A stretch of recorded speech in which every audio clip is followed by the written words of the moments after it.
Hi everyone, here we've got Redmi Note 10 Pro, and let me share with you how to change SIM pin on this device.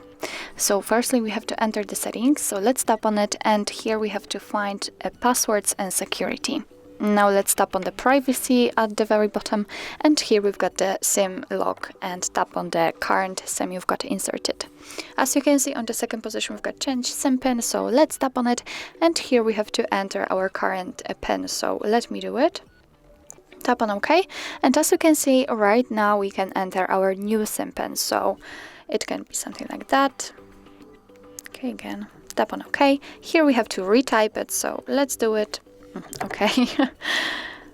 And as you can see, the SIM pin has been changed successfully, so it means that if you will restart your device, then it will require to enter the new SIM pin.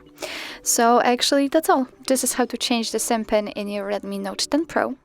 Thank you so much for watching. I hope that this video was helpful, and if it was, please hit the subscribe button and leave the thumbs up.